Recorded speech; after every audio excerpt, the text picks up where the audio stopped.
Welcome to Let's Talk Motivation. I'm Serena Miranda, your host, and today we have a special guest, Jen Silva Boucher, who is a speaker coach for the Middle Academy. And I'm so excited to welcome her to my podcast and see where we're at and what she's up to. Hi, Jen. Hi, thank you so much for having me. It's a pleasure. Yes, I'm so excited. And a little background, we met through Mic Drop, right? Yes, Mic Drop You did the Mic Drop, I guess it was the boot camp, right? For just the 5 days.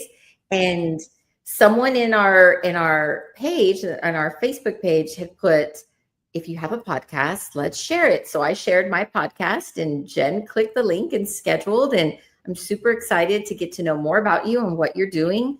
And so tell us a little bit about yourself. Yeah, absolutely. So I am a leadership communications coach and speaker, newly founded the For the Middle Academy, who is really to serve middle managers and people leaders to communicate a little bit more confidently and also inspire their teams to create high performance for their businesses. That's incredible. And I have about 20 years experience in corporate, in leading teams, and also in communications and marketing. So that's kind of my backstory. And then I'm also a wife and a mom and a dog mom to my rambunctious pug, Chloe. Oh. Yeah, I have a French bulldog, and yeah, she's rambunctious, moody, and very needy. Rules the house. More than the kids some days. More than the kids. A funny story. My youngest is 19. And when I got the French bulldog, she was a Christmas gift from my husband. And I got her a high chair. So when she was in the car, she could be looking out the window because she's kind of little. So I had strapped it into the front seat of my truck, my Tahoe. And my son came out from school, and this is when he was still in high school. And he opened the front seat and he was like, absolutely not. This dog does not get the front seat until I'm out of the house. And he moved her and stuck her in the back seat. So he was not having it. Oh, how funny. Yeah, he's pretty interesting of the three. So let's start with a question. Great. What was the moment that sparked your business journey? I can't say it was one particular moment, right? I think it was a kind of a cumulative effect, right? So working in corporate, working in leadership, I started to see really when, there's different management styles. We all have different management styles and strengths, but I was really seeing that there was a gap when, you sometimes go to, an EQ presentation, or you have a half-day webinar or a seminar. You learn all these great theories, right? But then we come back to the office. How do we put those theories into practice? And I think that's where a lot of it is missed, right? So you imagine you come back to that, you feel inspired, you feel great. You come back to the office, you have a million emails to catch up on. You still have that project due. Maybe somebody called out and you have to figure out coverage or pick up where they left off. So there's a gap missing there. And my program is designed to kind of fill that gap, specific toward communications and leadership, really to kind of build that framework, coach one-to-one, create accountability, to be a better leader and performer for your team. Nice. So what's one thing that people don't see when you're creating this business, right, to help this niche market? What is something that people don't see on the back end when you're building this? So what they don't see, I think there's a lot, right? It's kind of funny because building a business, I think I got some practice of all the behind the scenes being marketing and communications. There's so many things that go into that people don't see, but if it doesn't get done, you don't realize it, right? So there's a lot of back end things. I mean, and especially, you know, starting your own business, you now have to wear the hats of like your IT person and your you know, you're like, you have to be tech support. You have to get the software. You have to market it. You also have to build the program itself, right? And in the what the education courses are going to be. So I think, you know, sometimes people only see that front facing, and that once you start promoting, not knowing, you know, this is probably something that's been going on for me, especially probably 6 to 8 months until finally being at the juncture where it's like, hey, okay. Let's go. And then you can start out. I just recently started outsourcing some of the work that I don't need to do, because at the beginning there's a funny I guess it's a reel or a TikTok where they're saying meet the team, and then the song, like they're in a chair and it turns around and it's the same person for every department. It's like, I've been wanting to do that one. Here's tech support, here's, you know, customer service, and because you do wear all those hats at the beginning of building your business. Definitely. Absolutely. And actually I kind of ended up doing something similar, you know, not outsourcing everything, obviously, because it's a new business, but going, okay, what do I really need to get done? I actually read a really good book. I think it was called, actually it was an audiobook, 10X is easier than going 2X. So, but they talked about how, you know, especially in business leadership, sometimes it's not that we're procrastinating doing things. It's that we might need support of somebody else that can do it better. So then we can focus on other things. So I have been doing that a little bit, you know, having somebody help me with my website and things like that. Cause it's like, sure, I can do all these things, but then, okay, it's distracting me from maybe this that is really going to be the driver. Right. So yeah, I think getting support is a beautiful thing. That is, I think that's where you, as a business owner, we start to move forward, right? When we get to that point where it's like, okay, now I need somebody to help me with my social media marketing or creating the content, so you're not doing it all yourself. I work with some business owners as just helping them with their strategy, and that is one of the biggest questions. It's like, where do I go for someone that, like, I know one of my podcast guests had just written a book. She's an artist, she's now an author, and she runs a business. And she's wearing all three of those hats. And she goes, how do I launch my book? And I was like, I think you're at the point where you need to, you know, you need to outsource that plan, right? And work with a brand strategist or work with somebody that can help you figure out that plan and how to lineate, you know, work it all out so it launches successfully. Right. You know, and it kind of ladders up to, you know, leadership and management style, right? And kind of something that, you know, I'm passionate about. It's really going like, okay, well, what is the strengths? What can I do best? And then what can I disseminate out? In business, it's like, okay, I'm going to pay somebody. And where if you're a leader, it's like, okay, what is this person's strengths where I can give them something and it can also help them grow professionally, right? And succeed. Sure. So it kind of has, you know, similar trajectories, I think, in those two arenas for sure. Definitely. So have you ever doubted your path? And if you did, how did you push through it? My path, I don't even know. Am I still on a path? I don't know. I always joke, like people are like, oh, you know, what's, you know, your path? And it's not a ladder. You know, most people are like, oh, you should be going from like trending from here to here. I definitely found my path has been more like chutes and ladders. There's, you know, ladders in every direction. I might have missed a rung or two. That's funny. Hit my face, pick myself back up. But yeah, you know, I think I kind of started very differently. I actually have a psychology degree, which is probably why I'm also interested in, like, I read a lot of like psychology, you know, occupational psychology reports and things like that, and trying to always make myself, you know, a better manager and people leader in person, really. So I do have a psych degree is what I graduated with. And I worked in the mental health space for a little while, but then kind of got a temp job. And then started working in corporate, really, because it was a little bit more stable hours and things like that. I had been working in a group home at the time, so it was definitely different shifts. So you never knew what you were going to get.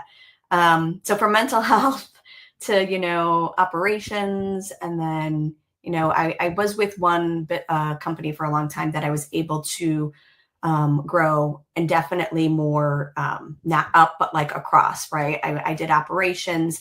I did some community affairs and public affairs and philanthropy. Then I was in the marketing space, worked in branding, all that kinds of stuff. So I definitely soak in as much knowledge as I can. And yeah, so, and I'm still, doing communications and marketing now. But I felt like, there's just this calling. I don't know if it's the stage of life I'm in, how can I make the workplace a better place than when I found it? So definitely, a healthier place. People, we spend a lot of time at work, and it would be nice to, feel good about the work we do more times than not. Exactly. So let's do a little unfiltered business wisdom. Okay. What's one mistake you made that taught you your most valuable lesson? Well, my business is new, so I'm still, I'm sure I'm going to still make some mistakes, but I think it was taking almost too much time to launch. I was really getting in the mode of like perfection. Like, I know this isn't as good as it should be, so I'm waiting, and then I'm going to do this. No, then let me refine it. I definitely made a mistake. So I'm definitely at the point where I was feeling like I had to put my foot down to myself. Right. Get motivated. Tell myself it's not going to be perfect. Mm-hmm. You need to start getting the basics down, what you need out there, and move it. Like, that's the only way we're going to move the needle. You got to put yourself out there, right? Practice over perfection. Yeah. And I was just on a guest on another podcast yesterday, and we talked about that. We what delineates the difference between someone that just is going to be an entrepreneur or start their own business. And we talked about that fear, right? You can't be afraid of not being perfect, and you can't be afraid of it being messy, because sometimes it gets messy and you just got to learn from it. Even like myself with this podcast, I'm learning as I go. My mission was to meet like-minded women and business owners that have something to say and can share their knowledge with somebody else, because we're all learning every day. I think when I turned 50, I decided that I was going to go on this journey to build my insurance agency. We'd had it open since like 2019, but it was between my husband and I, and we weren't doing anything with it. And at the time, I was helping him with his real estate business, and I told him, okay, I'm firing myself. I'm no longer working there. I'm going to find somebody to replace me and all the things that I do. And I want to go all in and make this my own. And of course, he was like, okay, whatever you want to do. And I support you. Tell me how I can help you. And I said, look, this is all mine. I'm not going to ask for any advice from you, because this is going to be my baby. And it worked, but it was messy. And I started going, oh my gosh, I don't even have really a business plan, like my own business plan. Mm-hmm. He had a vision when we started it together. And I was just kind of like, okay, whatever you want to do. So I started from the ground up, and that was in this fall of 23.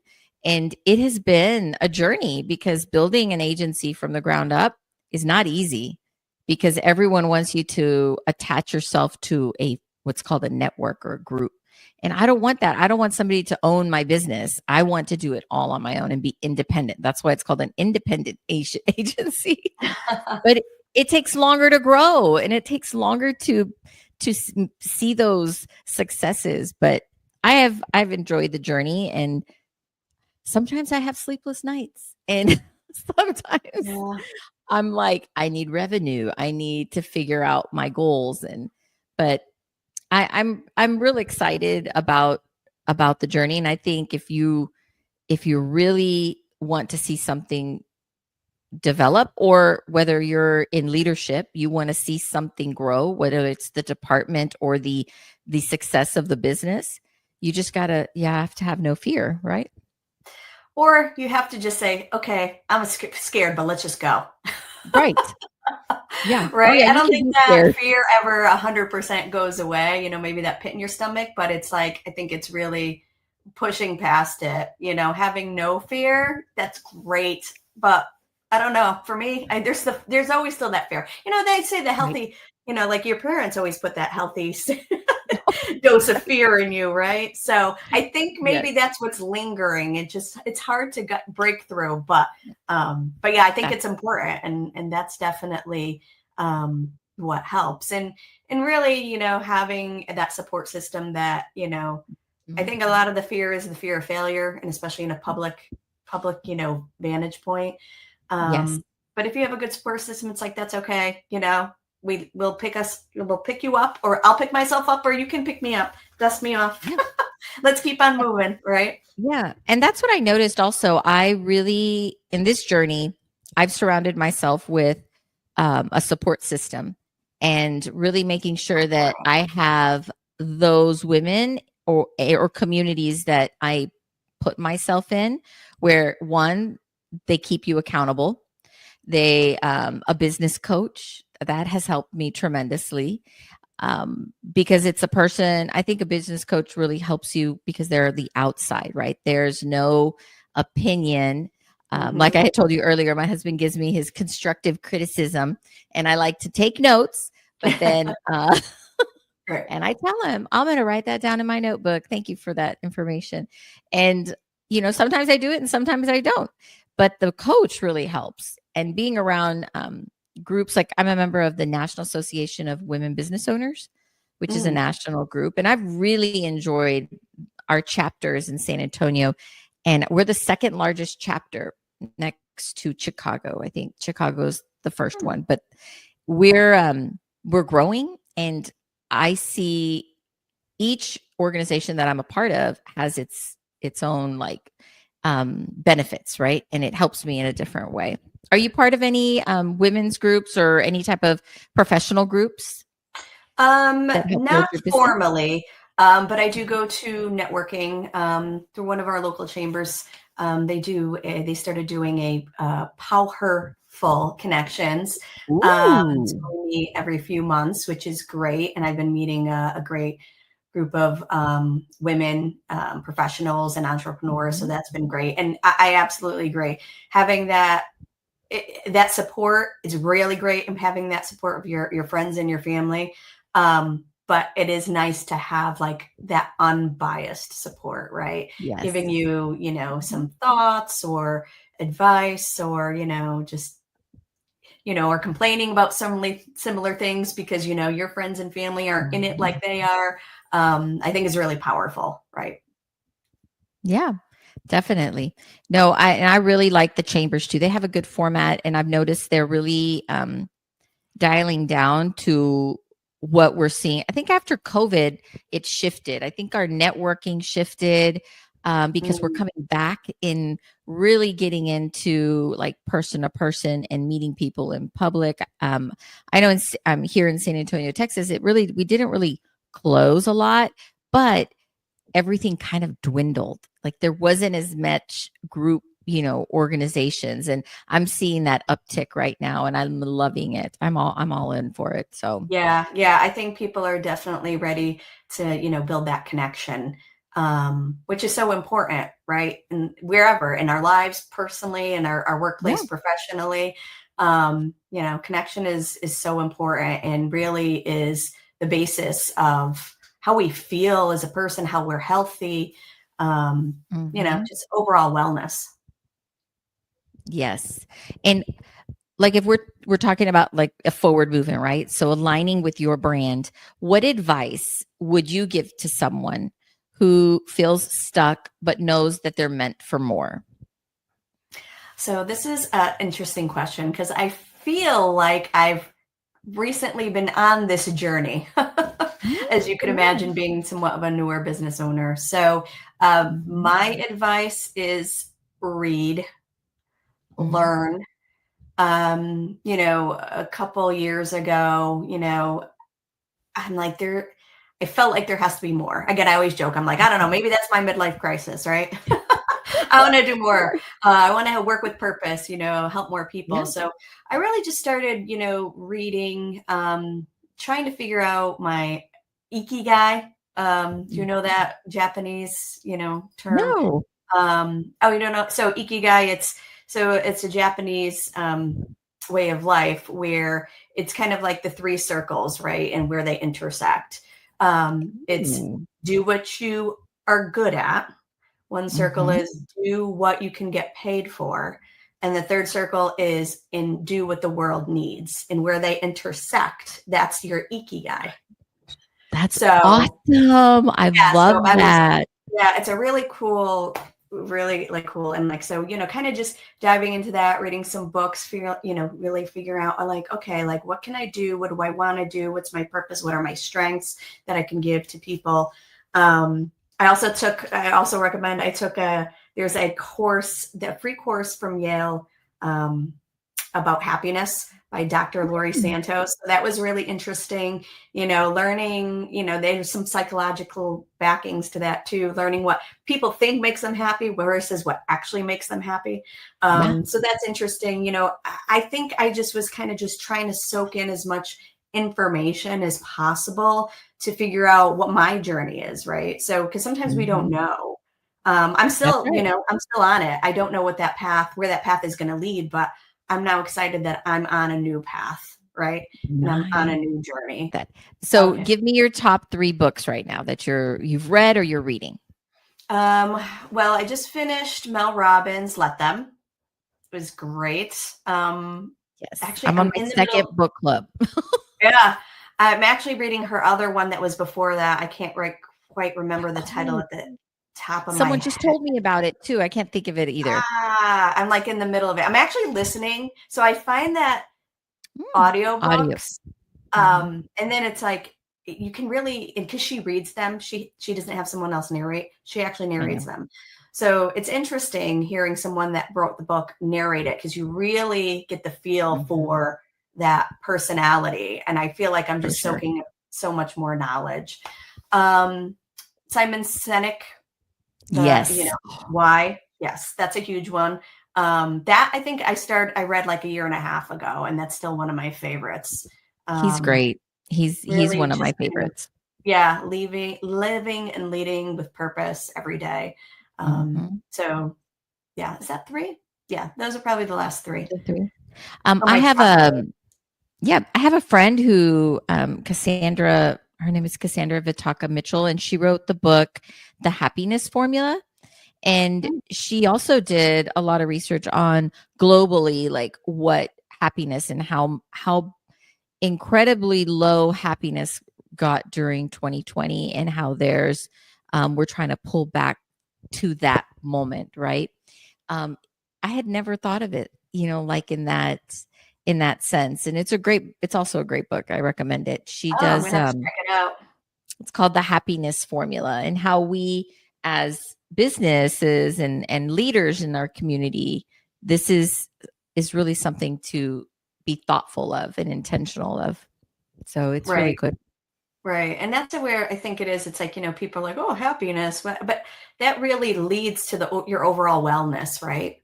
So and I think at the end of the day, we want to feel better in our lives personally, and obviously professionally. So that's kind of where I realized, no, this is what I want to do. I want to help people feel better at work. And how can I do that with my skill set and my strengths? Right. Right. So really leaning into the leadership and the communications part of leadership, and how you can build habits and frameworks, and really get the accountability to make these theories into practice. Right. So that's kind of where my big journey. I'm still walking it. Nice. We all are. I think, I don't think we'll ever stop walking. Yeah. No. Our journey continues for sure. Absolutely. Yes. So let's see. What's one habit, one practice, a ritual that you swear by to reset or refocus? Because I know you're in the beginning stages of this business, right? So what are you doing to help you? Okay, I got to dial down and get into this. So honestly, typically what I do is I just step away for a short period of time. Either I'll take a walk. I noticed that really helps me being outside, although the weather in New England hasn't been great here. But so I find sometimes I just need to separate myself for a little while. And then things will come to me, or in the shower or in a walk, or I also meditate, not as, I try to meditate at least a few times a week. I'd love to do it every day. It's just definitely difficult with the stage of life and running kids and working full time and running a business. So that also helps me kind of just reset and just start fresh, for sure. Yes. And I'm learning that as well, because I don't, I'm like, just, that's been my nature. I'm like, we got to get to this goal. But I have met, so far in the last 2-3 months, I've met 2 ladies that work with mindfulness and meditation. And I am not a student of meditation, because that was a learned behavior from my mom. And it's what I'm finding is it is so important to take a moment and just breathe or quiet your mind and reset, even if it's for 5-10 minutes. I think the lady that I had met, also, actually, I have her book right here. I want to share it, because this one, it's called Searching for Sanity. And I just recently started reading this, and it's how I overcame crisis with mindfulness and how you can too. And because I am not a meditator, and she's taught me, I've seen her in person a couple of times, and I'm like, I have a really hard time doing this, because maybe I have ADHD, I don't know, but I just see squirrels everywhere. So I'm like, oh, I got to go here. Oh no, let's go to do this. So, we live in a time where there's just a lot coming at us all at once. So I hear you, because a lot of times when I meditate, it's like, okay, then all these other thoughts come in my head, and it's like, no, then I got to remind myself, push them out. You're supposed to be thinking, like, clearing your mind. So it is definitely a practice, and it's like, it doesn't come easy. Especially now, I just think, with our phones and everything, technology is great, but now it's like we have so many things now in our minds and coming at us than, say, like people 100 years ago, for sure. So I think really getting that, the grind is great if you're churning it out and you have a fresh mind, but like when you're churning and you're not healthy, you're not making yourself well, it's like the output also isn't great. So I'm always like, you know what? I got to just take a step back right now. Step away. I did a podcast on motivation and what it is and how to stay inspired. And one of the things that I did talk about was how we have to ask ourselves, is this the moment that I need to push, or is this the moment I need to pause? And we have to know that difference. And I have to verbalize it out loud. Serena, you need to pause. And then I have to D&D all my devices. I always give my kids a heads up, because it never fails. When I need quiet, they're calling. And so I'm like, give me 20 minutes. I will get back with you. I'm taking a moment. And now they know, moms, don't bother mom. She'll text us when she's done. But yeah, that is, it's either push or pause, and we have to know when to pause.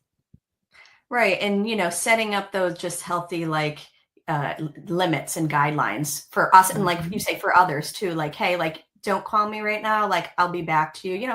Same thing kind of in leadership. You shouldn't be on all the time or expecting your team to be all the time. We need that break. You need them to come back refreshed. They don't need to be checking emails at midnight, unless you have like a super hot project. I get it, but like, if that's the norm, there's a problem. There's just definitely and it's going to affect, overall health of everyone and the bottom line at the end of the day. Definitely. I totally agree. So tell me, what is the future hold for you? what in your business? I know it's fairly new, but let's look at our goals, your goals for the next year, maybe 5 years. What do you envision? I envision a community. I really want to build a community. That was another thing. So not only did I see, there's the gap of just different management styles so they can support their teams, but people leadership, management, whatever you want to call it. There's obviously a lot of different terms, but it sometimes is the most lonely job you have, right? So they don't give you okay, here's your manager handbook. Like the first time you're ever promoted, it's not because you're a good people leader, it's because you're a good individual contributor. So now we have other people to be able to, that we're responsible for, but nobody goes, okay, here you go. Here's some training so you can actually, help these people grow, help your team grow, help the business's bottom line.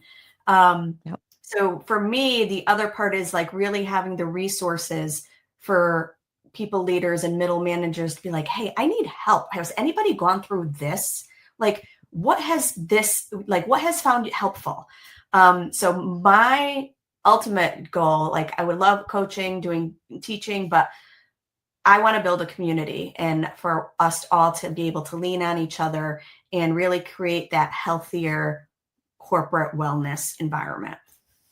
That's wonderful. And that is so true. And when I worked in education for a long time, and then I went into more of the administration of education where we did training for our teachers in the state. And my manager was I wish everyone had that experience for a leader. And I keep telling her, I want to interview you because she's just so great. And one of the things that she helped me when I became self-employed and started this journey was get us our strengths, the Clifton strengths. And we started with, I did that with my team too. Oh, I love those. They are so important. They are so important. So since I worked with at the time I worked with my husband in the real estate brokerage, we did it together because we're a team. And then the kids were graduating high school and getting their real estate license and their insurance licensing and working for the business. So we went ahead and did their strengths, and they did their session with her, and we did it as a family. And it has really just opened my eyes to the whole dynamics of leadership and what it looks like, and how we all, I highly recommend it. Even if you're not a family business, you're just a family. I think it is so important for budding young adults, young teenagers to know what their strengths are and kind of visualize that. Because I think especially, I don't know about you, but I know for me, I feel like when we were in school, you're always taught to work on the things you're not good at. Mm-hmm. Right? Yes. But once you have your strengths, even recently, I'm like, why am I not like, I'm just going to admit, like, I can do this not well. I'll never do it great. But you know what? I'm going to lean into the things that I do great. And then you'll see exponential growth. Like that's not taught, at that, traditional education level. So when I came upon those, I think they're great. I think it also helps with sometimes just within teams. So when people understand each other's strengths, I just think it gives it a different awareness, right? Because definitely, sometimes it's always like, well, why would they do it like this? You have that all the time. It can create conflict. But then it's like, hey, if you guys all sit down and realize, oh, like this is this person's strength. Okay. And now I see it. Mm-hmm. I think just we try to work a little bit better with one another, right? 100%. Awareness, like, we all don't all think the same, right? But as long as we're going toward the same goal, that's what counts, right? Yeah. So exactly. And even like one of my strengths, my number one strength is positivity. And this is where I thought was just an eye opener for me, was when I read about the basement of your strength, which is when it's just when you're in the example of mine, positivity, I could set a goal, not meet it, and still be positive about it. I'm like, no, Serena, you're in the basement. It's not okay that you didn't meet your goal. Let's regroup. So I think it's funny, but now I'm more mindful of it because I didn't know what that meant before I took my strengths. I didn't know what the basement of your strength was and what that looked like. And now I'm more mindful about it. Yeah, I know. I agree. Like, so one of mine, it's not my number one. My number one is connectivity, which I wasn't really surprised by that. Yeah. But I think my fifth one, I was like, what does this mean? But I'm like, I can kind of get it, was intellection. I'm just I haven't thinking. heard that one. So a lot of thinking. But Yeah. part of me is like, okay, well, that's kind of what that you're going back to that, progress over perfection, right? I'm always thinking. So sometimes it's a strength to be always thinking, but then I have to know, like, okay, but then it kind of, there's an impact, right? Sometimes I'm overthinking and I want things to be too perfect. I need to just push through that. So I think it's great for your self-awareness, absolutely too. So it's really interesting going through that process. I definitely recommend it for everyone. I totally agree. Are you a Clifton certified coach? I'm actually in the middle of starting that process. So, I think you would be wonderful. I think that's a great addition to your business and leadership because not a lot of people know about it. I'm so surprised how many I could talk to 10 people and maybe 3 know of the Clifton strengths. So yeah. And it's very, I think it's definitely a great tool for everyone. Well, I'm looking forward to seeing where you go in the next, 2 to 5 years. And thank you so much for being here with me and joining us on Let's Talk Motivation. I feel more motivated, and I am so excited that our listeners will too as well. So thank you so much for joining us today. Thank you. I appreciate it.